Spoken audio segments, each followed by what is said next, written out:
وما يزيدهم إلا نفورا.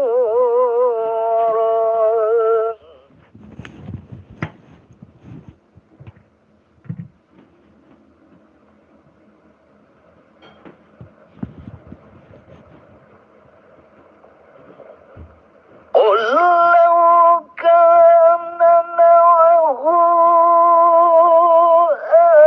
آلهة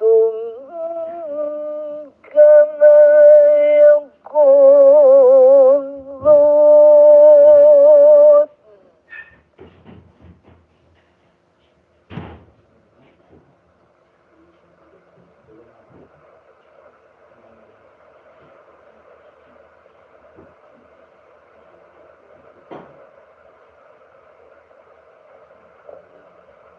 كما يقولون إذا لابتغوا إلى ذي العرش سبيلا.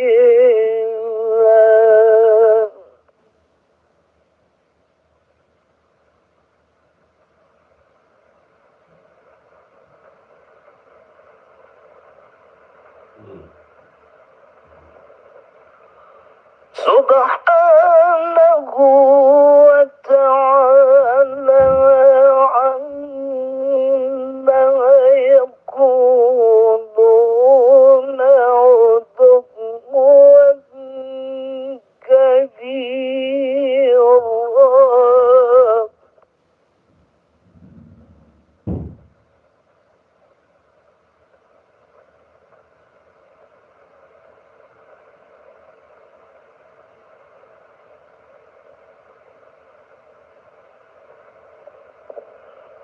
تسبح له السماوات السبع والأرض ومن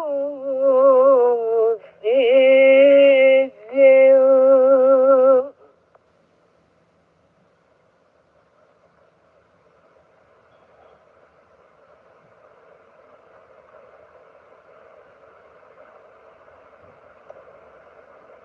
وإن من شيء إلا يسبح بحمده ولكن لا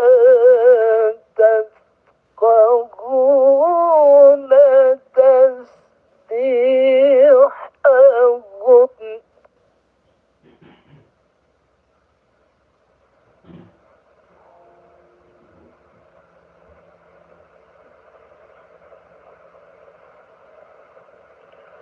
إنه كان حليما غفورا.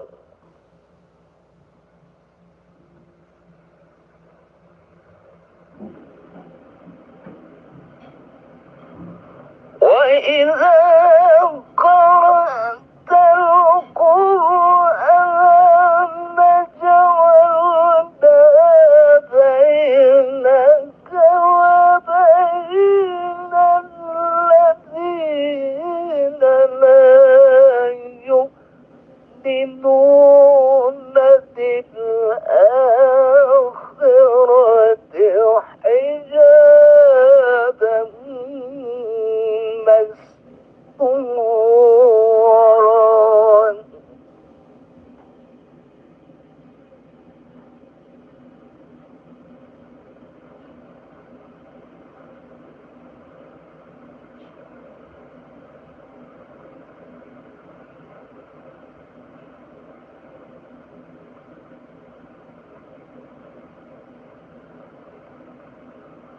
وجعلنا على قلوبهم أكنة أن يفقهوه وفي آذانهم وقرا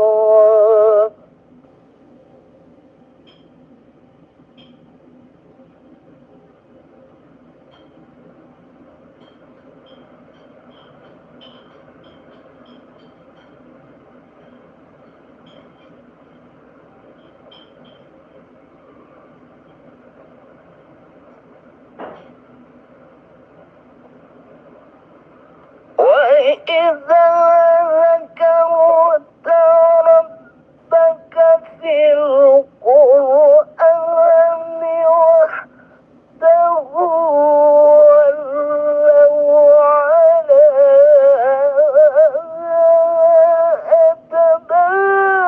أدبارهم نفورا.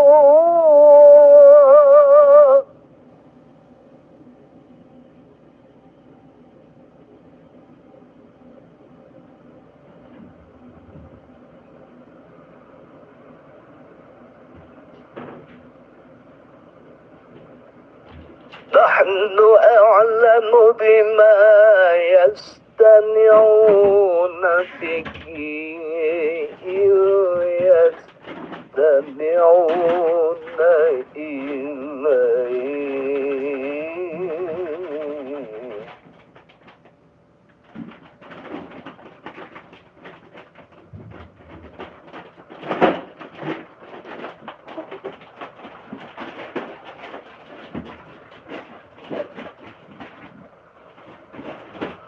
وإذ هم نجوى إذ يقول الظالمون إن تتبعون إلا رجلا مسحورا.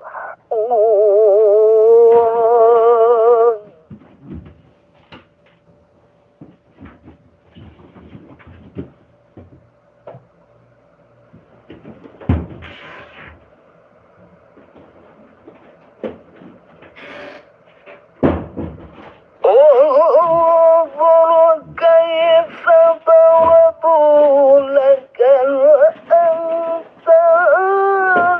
فضلوا فلا يستطيعون سبيلا.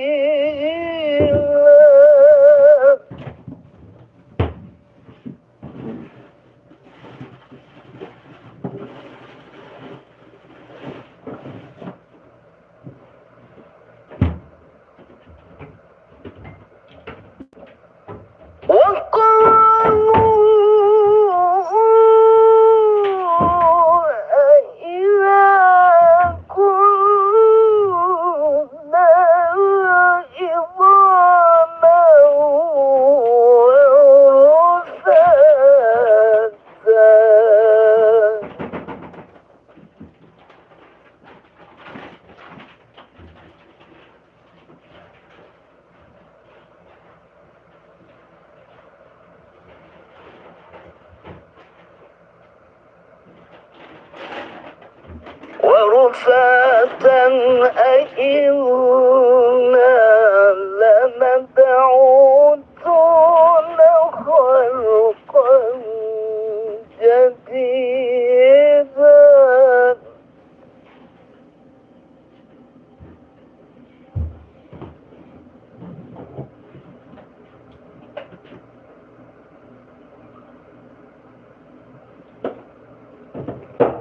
قل كونوا حجارة أو حديدا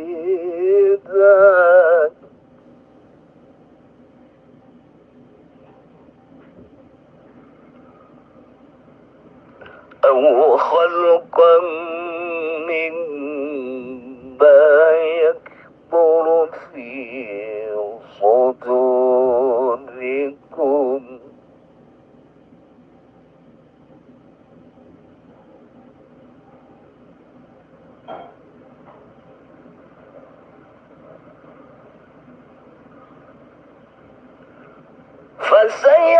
فسيقولون من يعيدنا قل الذي فطركم أول مرة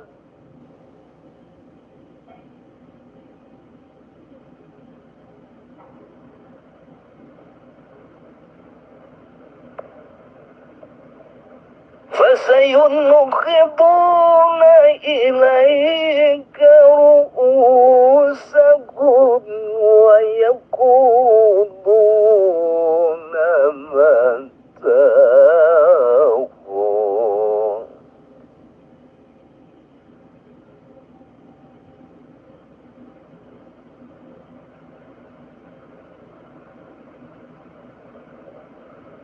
قل عسى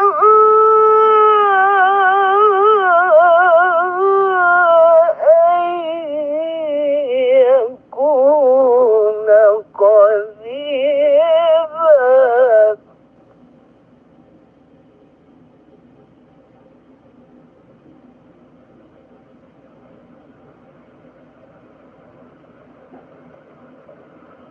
يوم يدعوكم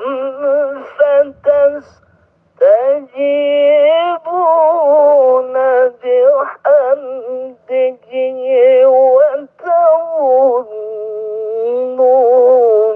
إن لبثتم إلا قليلا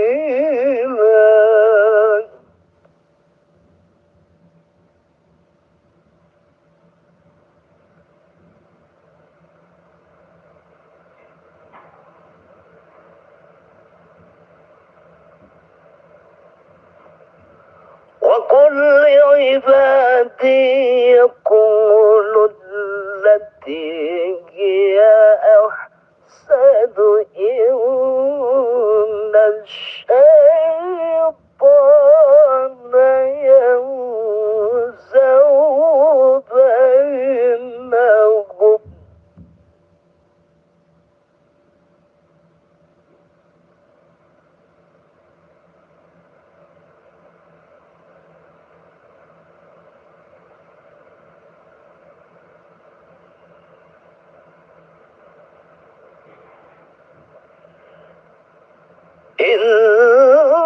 إن الشيطان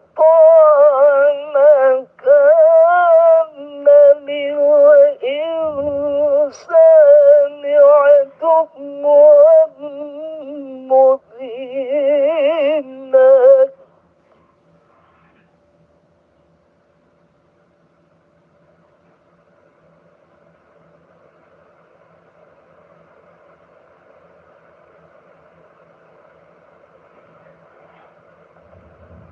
ربكم أعلم بكم إن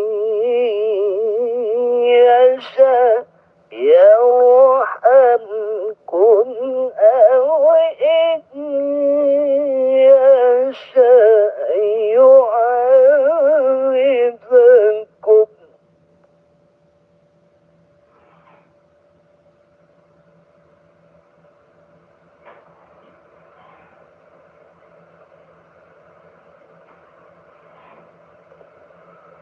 وما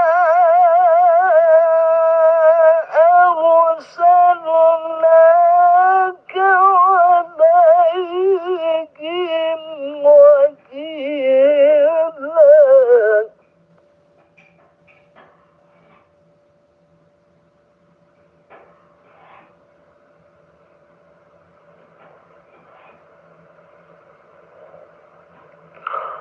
وربك أعلم بمن في السماوات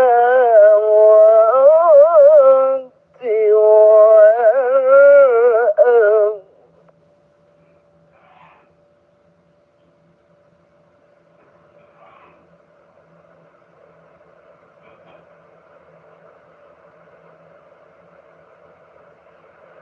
ولقد فضلنا بعض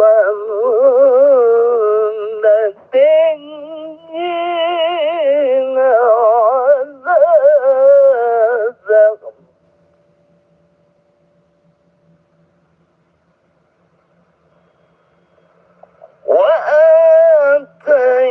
وآتينا داود زبورا صدق الله العظيم.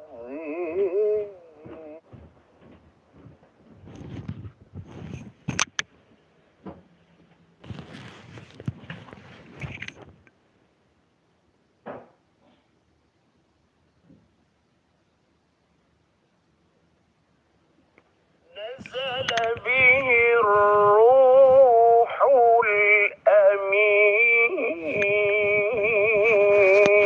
الأمين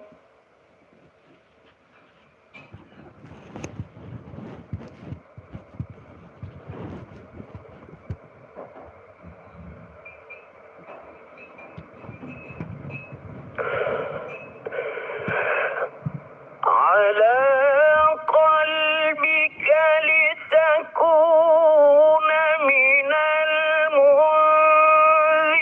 المنذرين بلسان عربي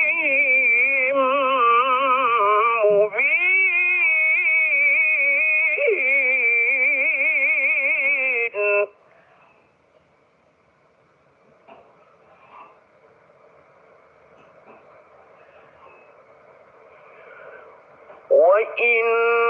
وإنه لفي زبور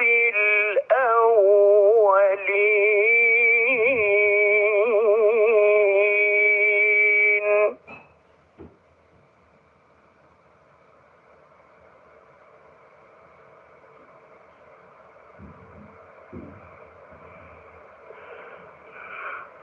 أولم يكن لهم آية أن يعلمه علماء بني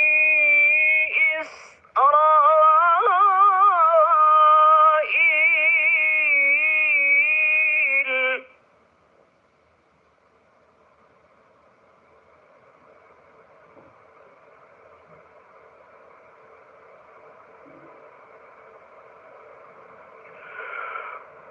ولو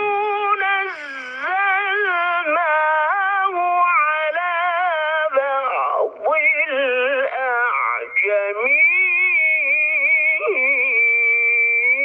الأعجمين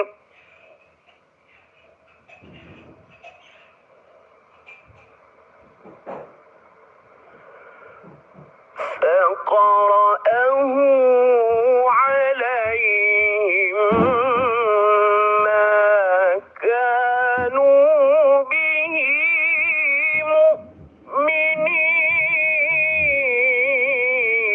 مؤمنين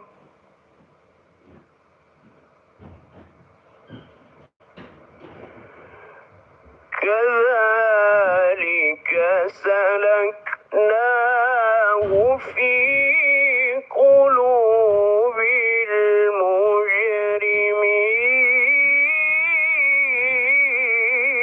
المجرمين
أفرأيت إن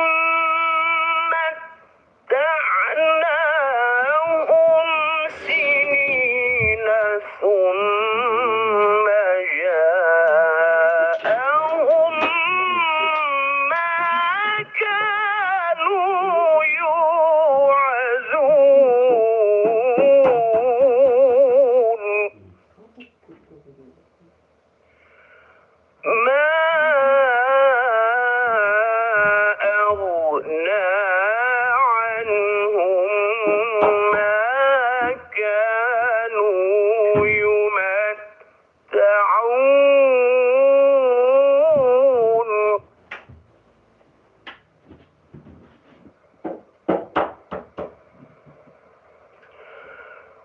وما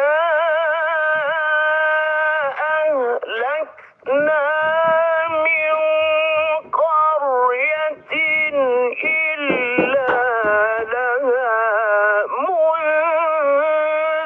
منذرون ذكرا وما كنا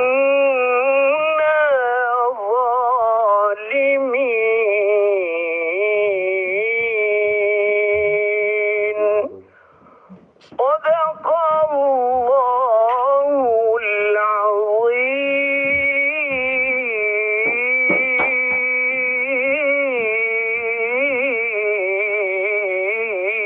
العظيم.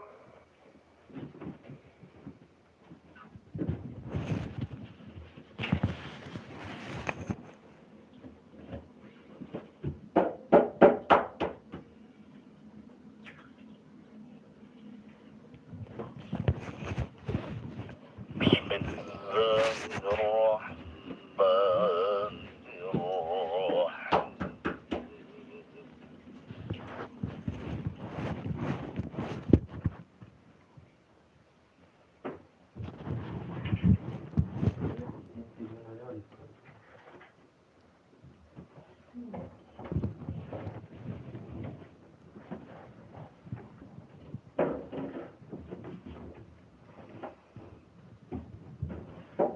وما سمعنا بهذا في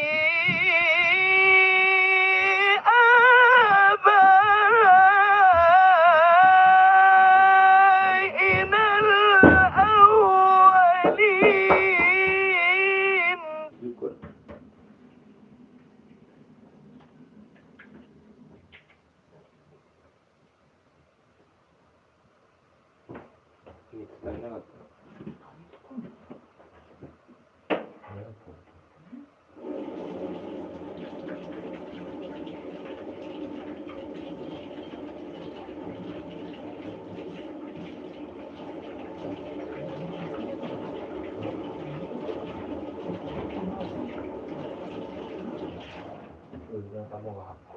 وقال موسى ربي أعلم بمن جاء بالهدى من عنده ومن تكون له عاقبة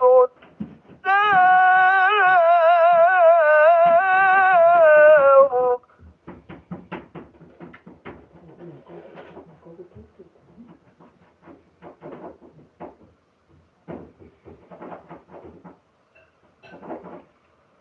إنه لا يفلح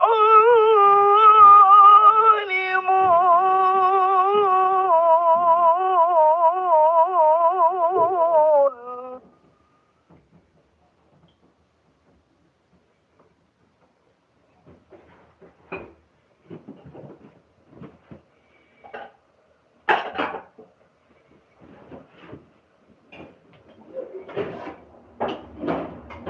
وقال فرعون يا أيها الملأ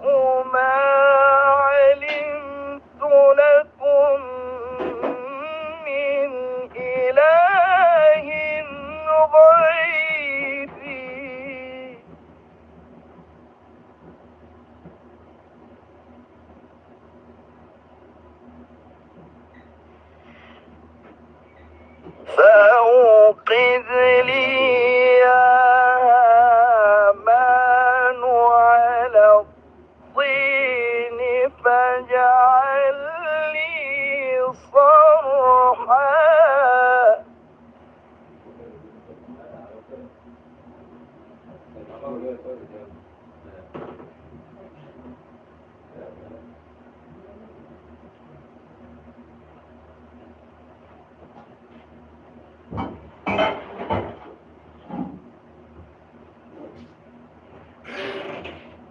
فاجعل لي صرحا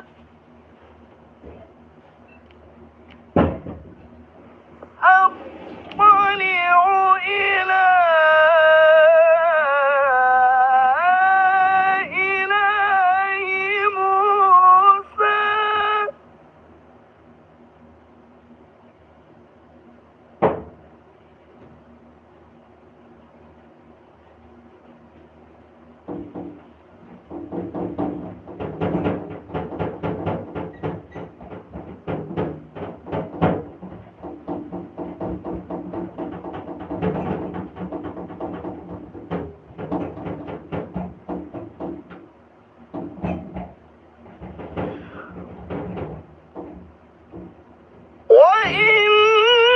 وإني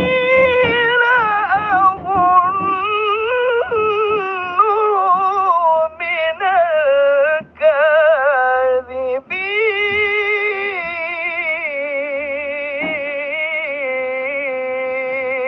الكاذبين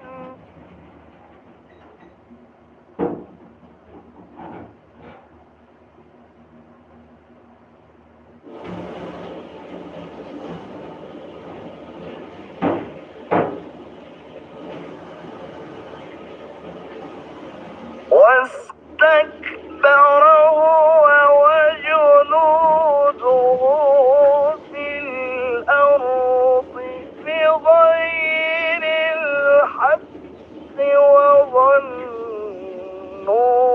وظنوا أنهم إلينا لا يرجعون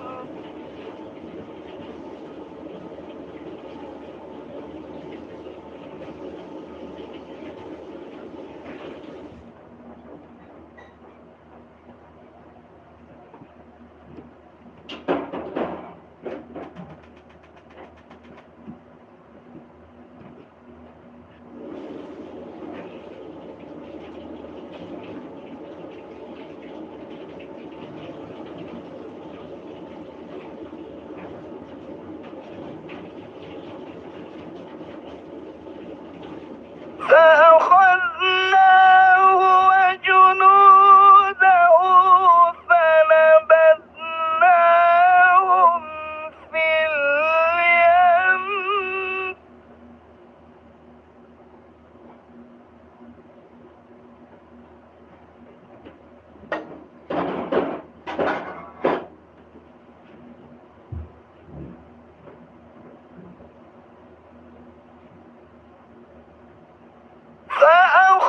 فأخذناه وجنوده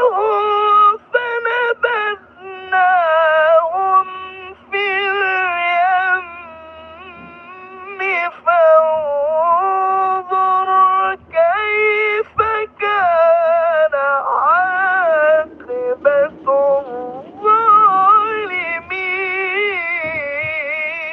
الظالمين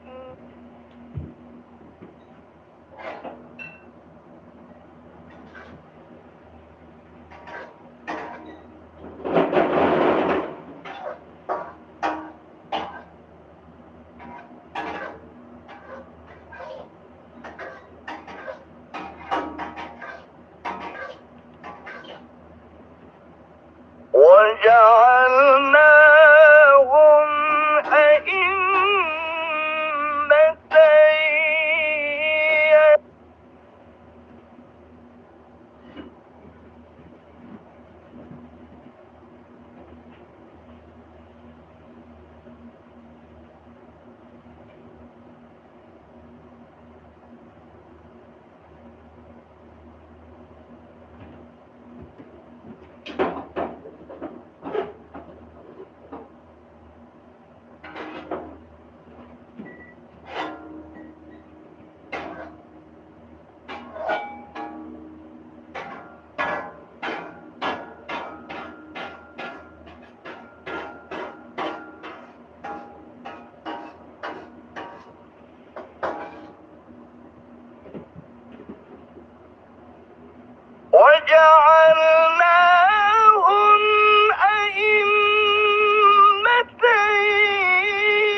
يوم القيامة هم من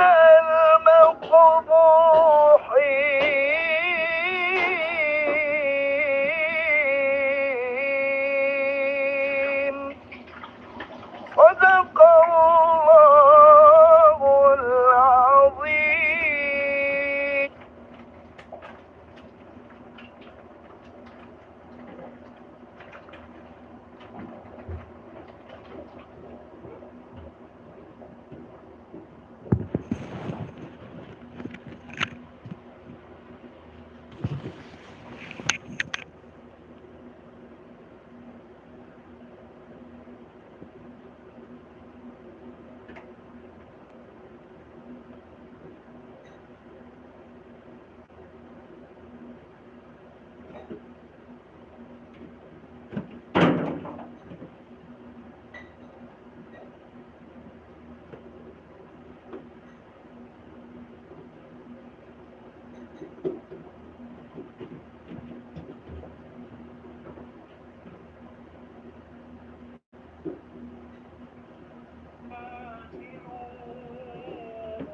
أهل الكتاب إلا بالتي هي أحسن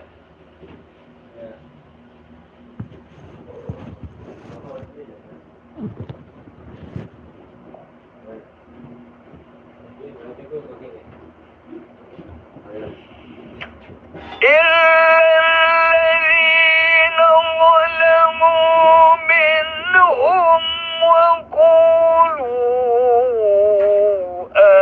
آمنا بالذي أنزل إلينا وأنزل إليكم وإلهنا وإلهكم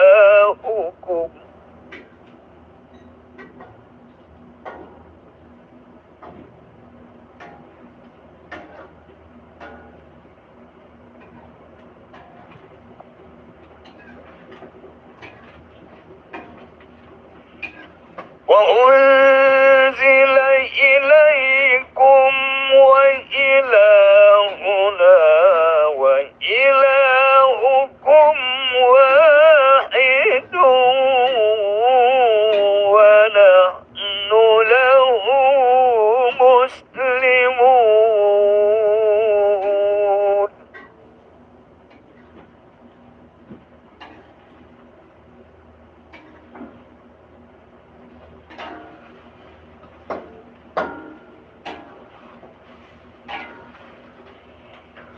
وكذلك أنزلنا إليك الكتاب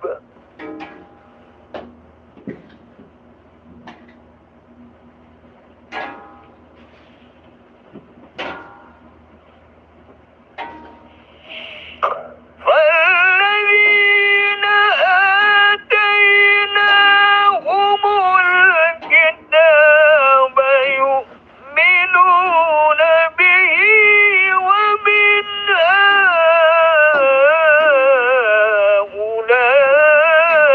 هؤلاء من يؤمن به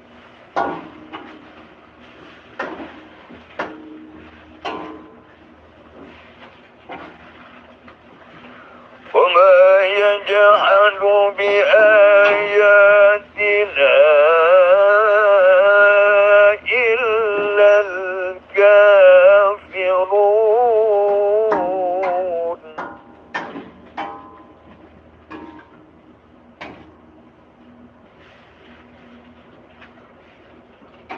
وما كنت تتلو من قبله من كتاب ولا تخطه بيمينك إذا لارتاب المبطلون.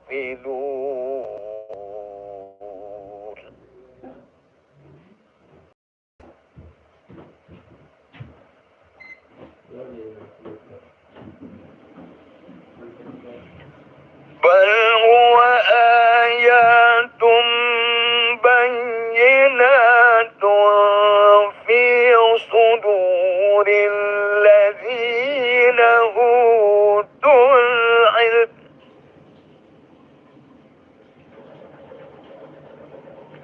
وما يجحد بآياتنا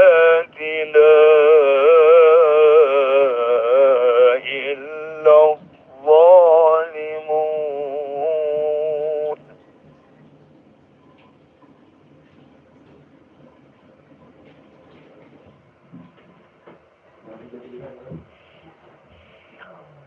وقالوا لولا أنزل عليه آيات من ربه قل إنما الآيات عند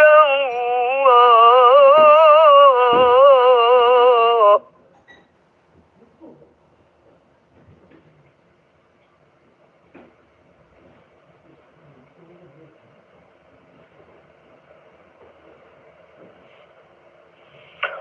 قل إنما الآيات عند الله وإنما أنا نذير مبين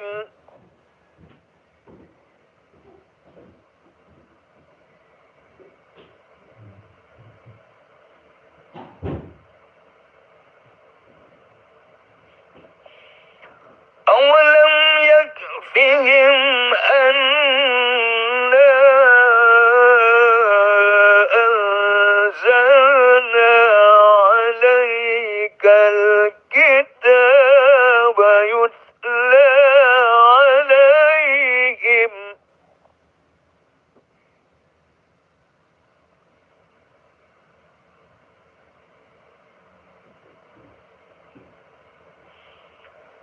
إن في ذلك لرحمة وذكرى لقوم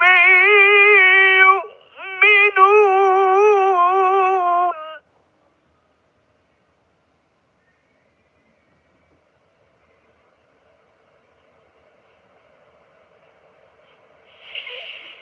قل كفى بالله بيني وبينكم شهيدا يعلم ما في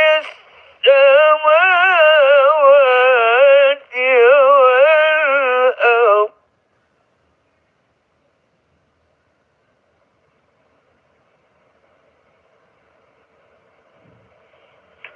والذين آمنوا بالباطل وكفروا بالله أولئك هم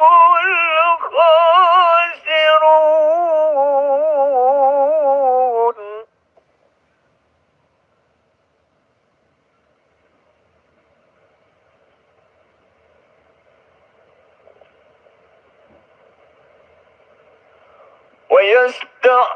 ويستعجلونك بالعذاب ولولا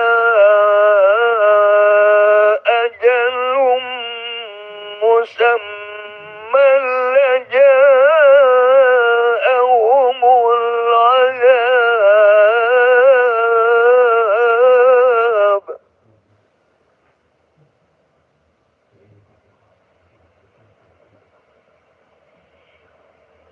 ولولا أجل مسمى لجاءهم العذاب وليأتينهم بغتة وهم لا يشعرون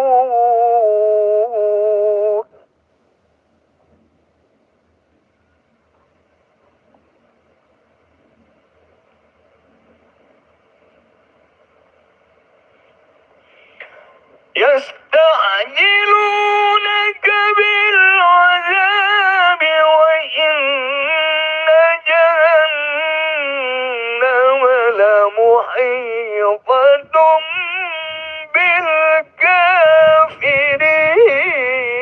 بالكافرين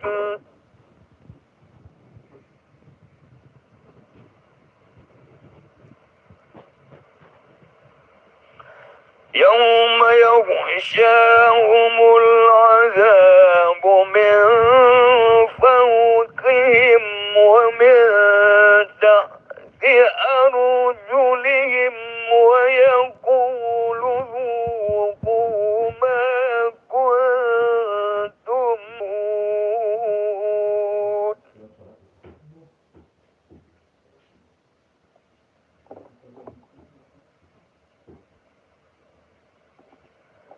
يا عبادي الذين آمنوا إن أرضي واسعة فإياي فاعبدون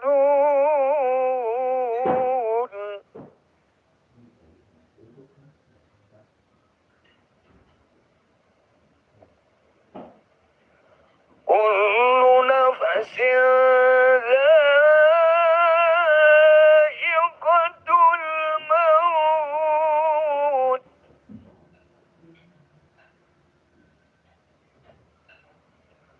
كل نفس ذائقة الموت ثم إلينا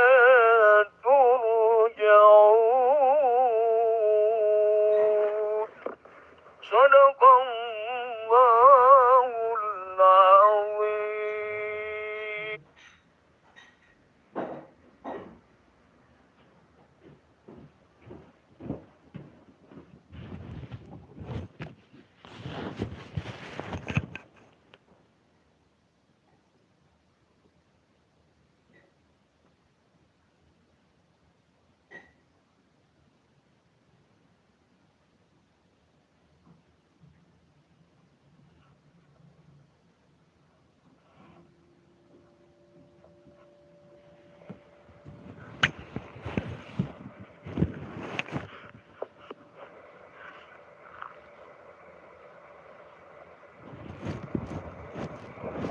لا تكلف نفس إلا وسعها لا تضار والدة بولدها ولا مولود له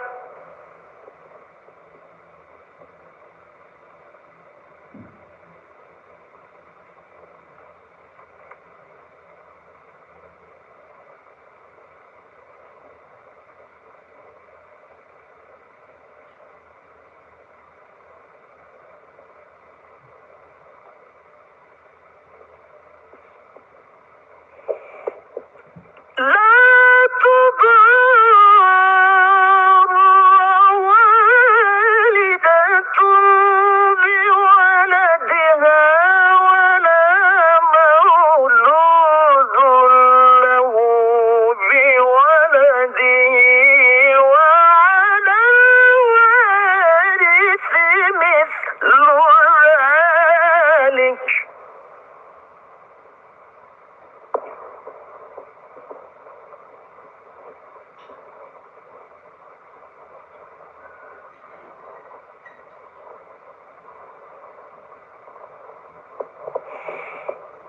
فإن أرادا فصالا عن تراض منهما وتشاور فلا جناح عليهما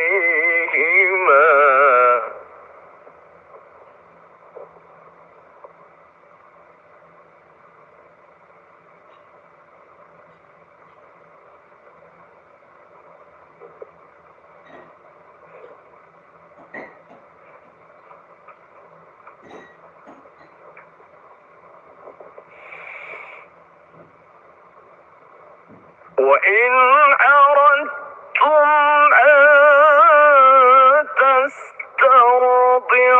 تسترضعوا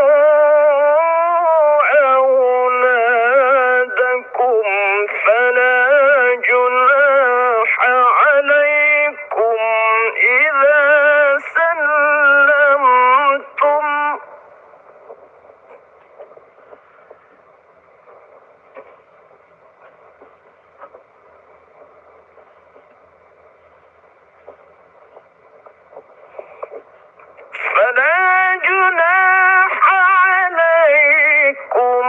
إذا سلمتم ما آتيتم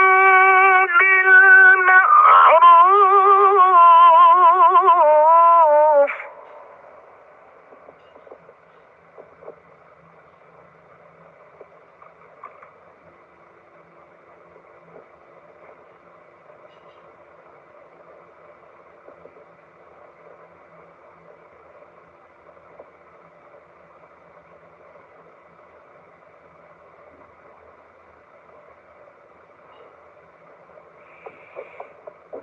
واتقوا الله واعلموا أن الله بما تعملون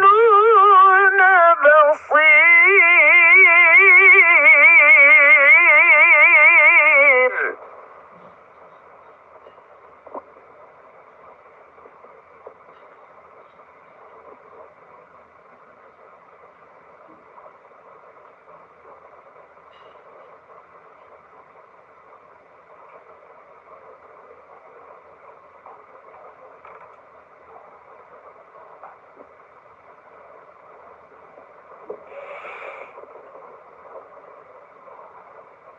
والذين يتوفون منكم ويذرون أزواجا يتربصن بأنفسهن أربعة أشهر وعشرا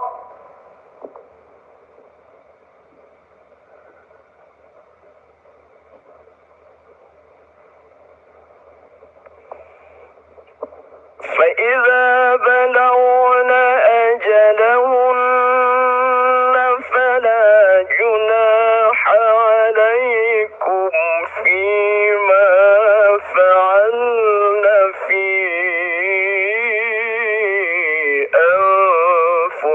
أنفسهن بالمعروف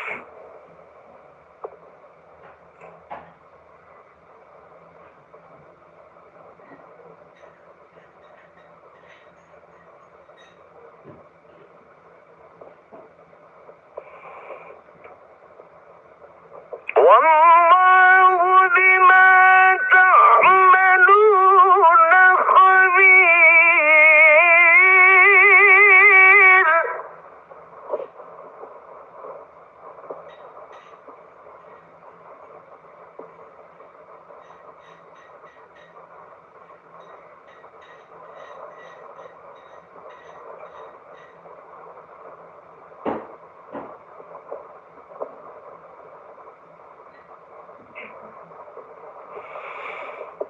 ولا جناح عليكم فيما عرضتم به من خطبة النساء أو أكننتم في أنفسكم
ولكن لا تواعدون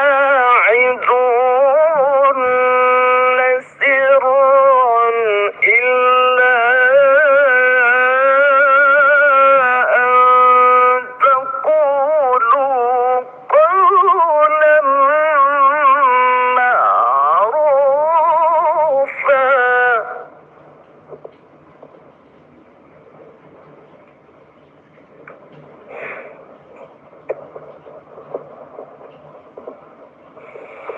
ولا تعزموا عقدة النكاح حتى يبلغ الكتاب أجله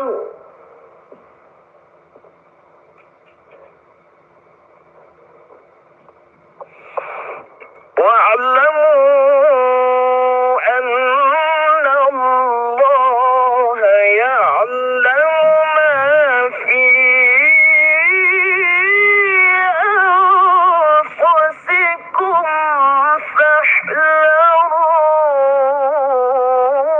فاحذروه.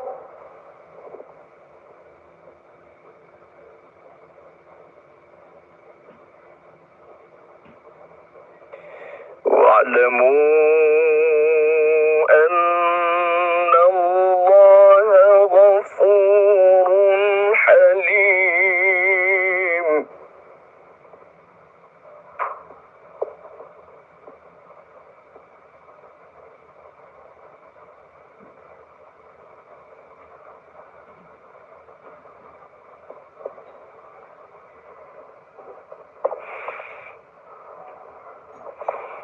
لا جناح عليكم إن طلقتم النساء ما لم تمسوهن أو تفرضوا لهن فريضة